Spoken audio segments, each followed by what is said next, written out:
एक समय की बात है। एक छोटे से गांव में हरिदास नाम का एक गरीब आदमी अपनी पत्नी ललिता के साथ रहता था। वे बहुत ही गरीब थे, लेकिन उनके दिल में भगवान शिव के प्रति अटूट श्रद्धा और भक्ति थी। हर रोज सुबह सुबह वे दोनों उठते, स्नान करते और पास के शिव मंदिर में जाकर भगवान शिव की पूजा करते।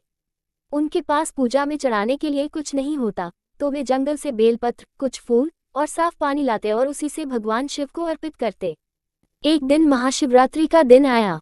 गांव में सब लोग भव्य आयोजन कर रहे थे। मंदिर में दूध, दही, घी, शहद और फल चढ़ा रहे थे। हरिदास और ललिता के पास इतना कुछ नहीं था, लेकिन उनका मन भगवान में लगा हुआ था। उन्होंने घर में बचा हुआ थोड़ा सा चावल और गुड़ मिलाकर एक छोटा सा प्रसाद बनाया और बेलपत्र लेकर मंदिर पहुंचे। उस दिन उन्होंने व्रत रखा और रात भर शिव नाम का जाप करते रहे। उसी समय भगवान शिव स्वयं प्रकट हुए और उनसे प्रसन्न होकर वर मांगने को कहा। हरिदास और ललिता ने कहा, हे प्रभु, हमें कोई धन दौलत नहीं चाहिए, बस इतना वर दीजिए कि हम जीवन भर आपकी भक्ति करते रहें और कोई भूखा हमारे द्वार से वापस न जाए। भगवान शिव मुस्कुराए और उन्हें आशीर्वाद दिया, तुम्हारी झोपड़ी कभी अन्न से खाली नहीं होगी और तुम्हारी भक्ति युगों युगों तक लोगों को प्रेरणा देती रहेगी। उसके बाद धीरे धीरे हरिदास और ललिता का घर लोगों के लिए सेवा और भक्ति का केंद्र बन गया। दूर दूर से लोग उनके घर आते, भोजन पाते और शिव भक्ति में लीन हो जाते। उनकी गरीबी कभी आड़े नहीं आई, क्योंकि उनका मन सदा शिव में लगा रहा। भगवान शिव के आशीर्वाद के बाद हरिदास और ललिता का जीवन पूरी तरह बदल गया, पर उनके स्वभाव में कभी अहंकार नहीं आया। उनका घर अब केवल एक झोपड़ी नहीं रहा, वो एक अन्न क्षेत्र बन गया, जहाँ कोई भूखा नहीं लौटता था। हर सुबह ललिता सादगी से उठती, आंगन को लीपती और तुलसी के सामने दीपक जलाकर शिवनाम का भजन गाती। हरिदास जंगल से लकड़ियां लाता, जल का प्रबंध करता और मंदिर में बेलपत्र और फूल चढ़ाकर लौटता। दोनों मिलकर साधु संतों, मुसाफिरों और भूखों के लिए भोजन बनाते। धीरे धीरे उनकी सेवा और भक्ति की ख्याति आसपास के गांवों तक फैलने लगी। जो लोग कभी उन्हें गरीब और बेबस समझते थे, अब श्रद्धा से उनके चरण छूते। लोग कहते, इनका घर नहीं, ये तो शिव की लीला भूमि है। भगवान शिव ने पार्वती जी से कहा, देखो देवी, संसार में कितने ही लोग मेरे मंदिर सजाते हैं, पर सच्चे भक्त वही हैं जो सेवा और विनम्रता में मेरा रूप देखते हैं।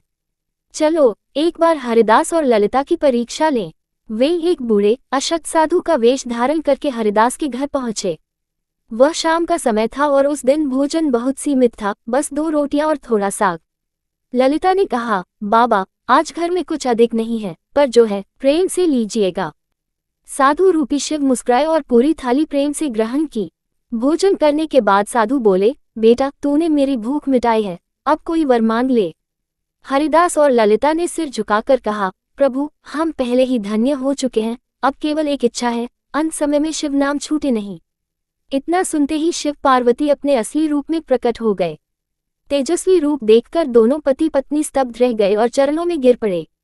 भगवान शिव ने कहा, तुम दोनों इस धरती पर मेरे जीवंत भक्त हो। आज से तुम्हारा नाम युगों तक अमर रहेगा। जिस भूमि पर तुम सेवा करोगे, वह तीर्थ बन जाएगी।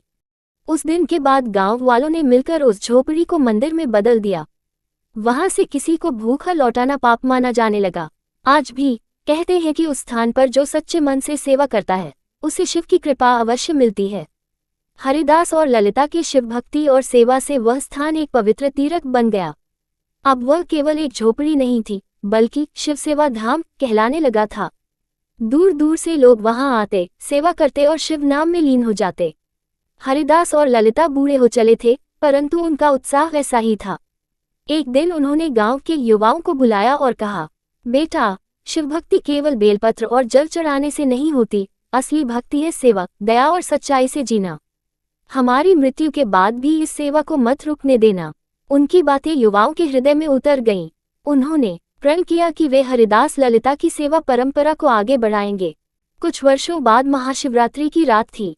हरिदास और ललिता ने पूरी रात जागरण किया, भजन गाए और शिव नाम का जप करते रहे। ठीक भोर में वे दोनों ध्यान में लीन होकर बैठ गए।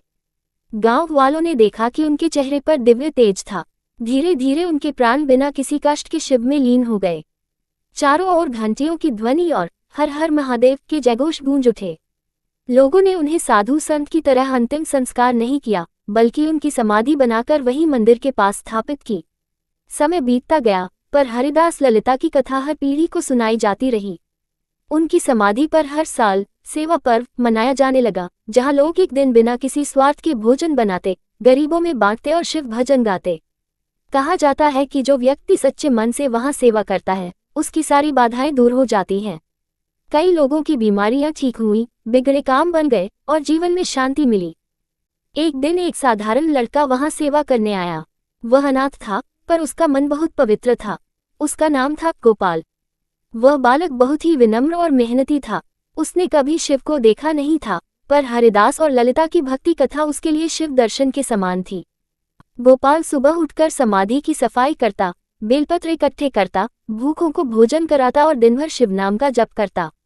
धीरे धीरे गांव के लोग उसकी सेवा भावना और तपस्या से प्रभावित होने लगे।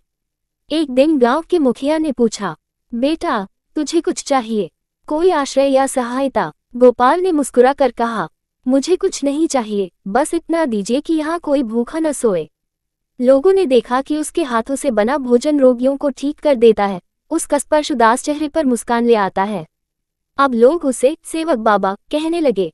एक बार बारिश न होने के कारण गांव में अकाल जैसा संकट आ गया। खेत सूख गए, अन्न नहीं बचा। लोग डर गए कि अब शिव सेवा धाम में भी भोजन रुक जाएगा। पर सेवक बाबा न डरा न घबराया।